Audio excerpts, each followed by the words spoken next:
March 11, 2011, an earthquake of historic proportions strikes Japan. The massive 8.9 magnitude quake tears its way through houses, businesses, and densely populated neighborhoods. Video captures the scenes of devastation. Minutes later, a tsunami follows, slamming the northeast coast. The Sendai airport is awash in the tsunami wave, with people scurrying to the rooftop for safety.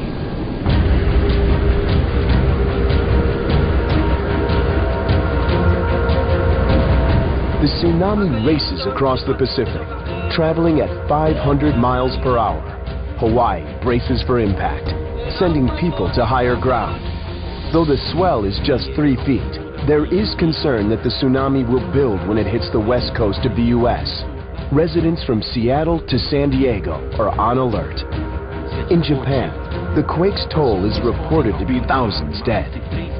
It causes little damage in the U.S., but scientists warn that another megaquake is building, at least as powerful and much closer to home. The next tsunami to hit the shores of Japan may begin with a megaquake right off the American coast. It's going to blow people's minds. It will be a disaster, much larger than Katrina.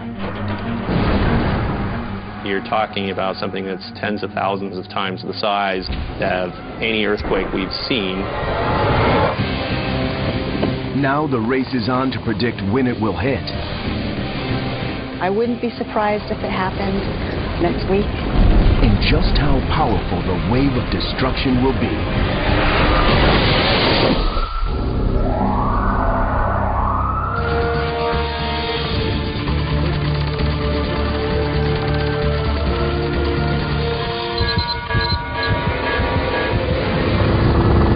The Japanese earthquake is the largest ever recorded in Japan. But over the past decade, equally devastating quakes have struck around the globe. Megaquakes are among the most powerful forces of nature. They rival the destructive energy packed in an arsenal of atomic bombs. And they strike suddenly, violently, and without warning.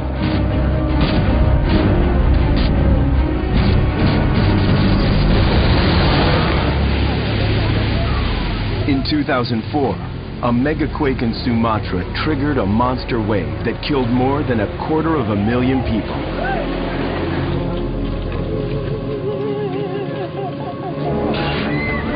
In 2010, another strike, this time in Chile. This megaquake had the power of thousands of nuclear bombs. It sped up the Earth's rotation, shortened the day by a microsecond, and moved an entire town 10 feet. Now, many investigators suspect that the U.S. could be next, and that the Pacific Northwest is in the same crosshairs. 3 large cities: Vancouver, British Columbia, Seattle, Washington, and Portland, Oregon, as well as 10 million people, sit right in the danger zone. As far as fatalities, it would be on par with what we saw in World War II. We would expect to have 2, 3, 4 people per 1,000 die.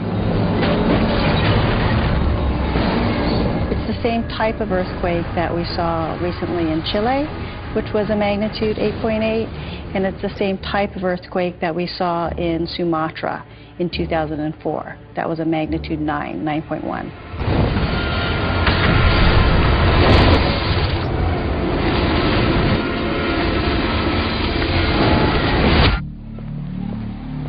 Investigators believe the threat of a similar megaquake is real.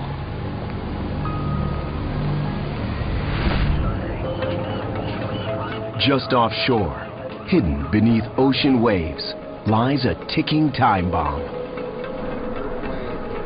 This is the spot where the earthquake's going to come from. It's about 12 to 15 kilometers beneath the seafloor right below us here. Marine geologist Chris Goldfinger gets as close as humanly possible to the place where the Earth will start to rip apart. A megaquake strike zone.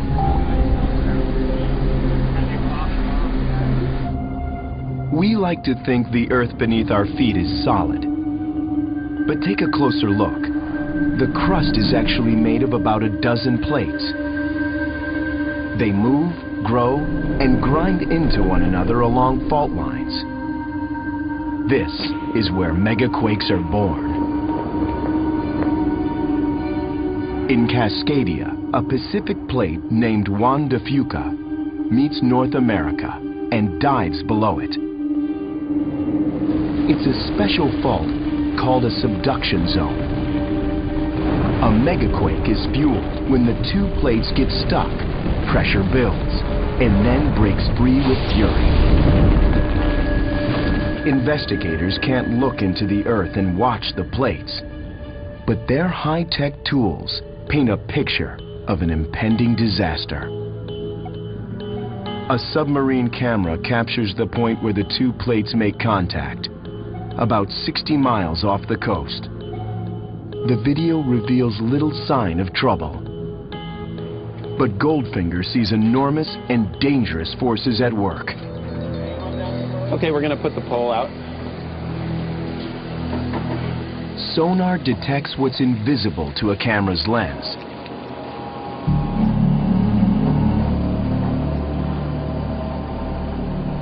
Yeah, okay. About where that 20,000 mark is? Yeah, that'd be perfect. If the fault is harmless, the seabed should appear smooth and undisturbed. This would indicate the plates are slipping past each other unimpeded. If sonar detects mountains, it's a sign the plates are jammed and an earthquake is building. The sonar map is striking.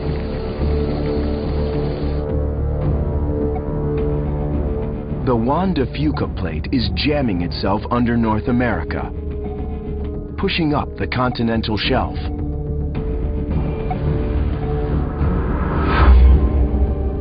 The two plates are not sliding past each other. They are locked in a collision.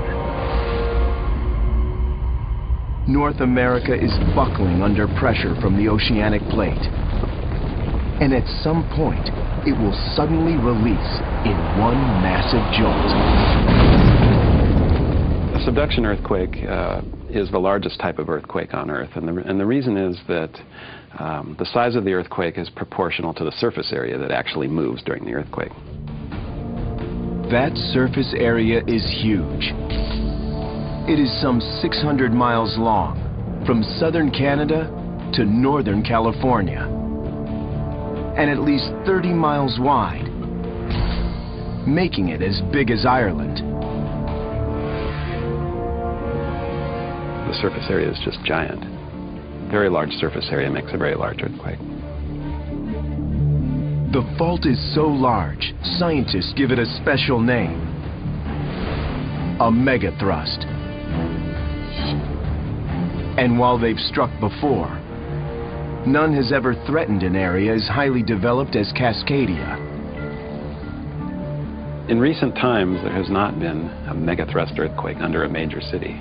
So we really haven't seen the worst that the Earth can throw at a major city yet.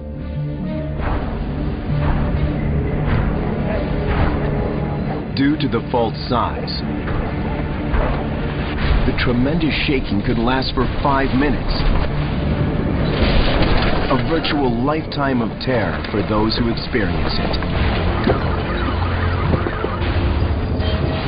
One thing that's dramatically different about these big subduction zone earthquakes is that they take a lot longer to rupture because they rupture a large area. The threat is looming, and that poses a terrifying question. When will the megathrust ultimately strike?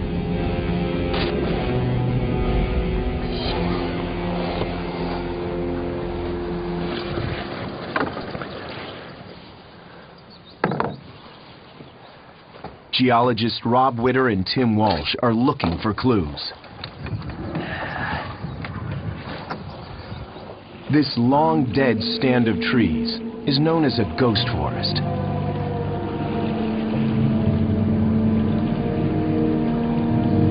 And this ghost forest has a story to tell.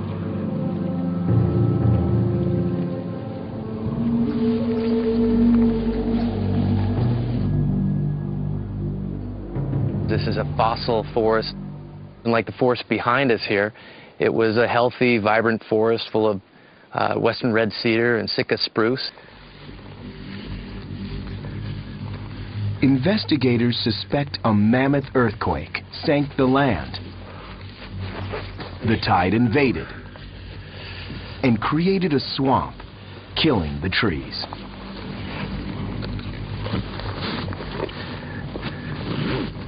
Once this forest was submerged, it couldn't live with the salt water, and slowly the trees began to die off. Carbon dating shows the ghost forest died around 1700. But the definitive date is corroborated by another event, half a world away, in Japan. And it also involved a flood. The recent Japanese tsunami was not the first to hit the Japanese coastline. From out of nowhere, massive waves slammed ashore. The date was January 27th, 1700, about when the trees in Cascadia died. That pointed a finger directly at Cascadia as being the source of that tsunami. The puzzle came together.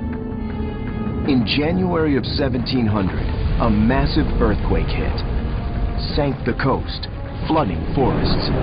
And just as today's Japanese earthquake started a tsunami that quickly reached American shores, the Cascadia quake also generated a tsunami, powerful enough to swamp unsuspecting villagers thousands of miles away. It must have been an earthquake on the order of about a 9 to 9.1. In other words, it had to have ruptured the entire Cascadia subduction zone from one end to the other. And that's a distance of about 600 miles. Megaquakes have devastated Cascadia in the recent past. When will the next one strike?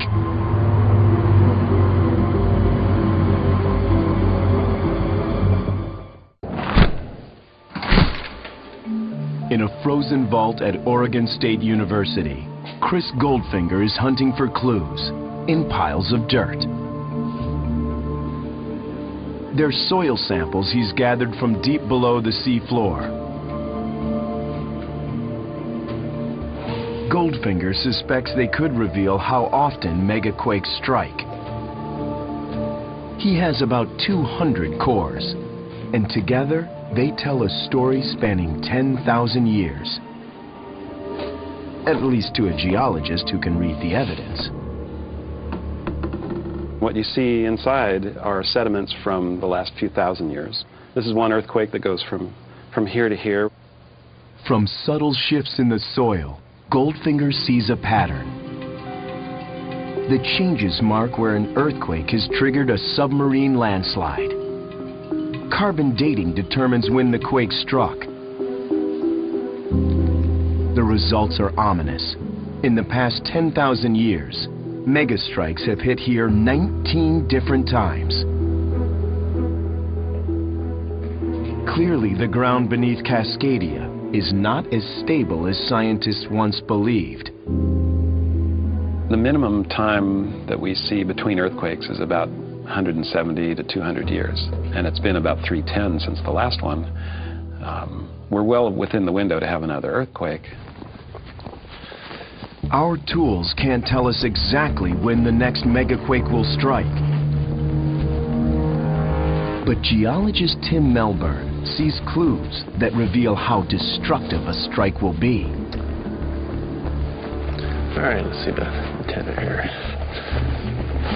Melbourne's tool is state-of-the-art global positioning. This looks good.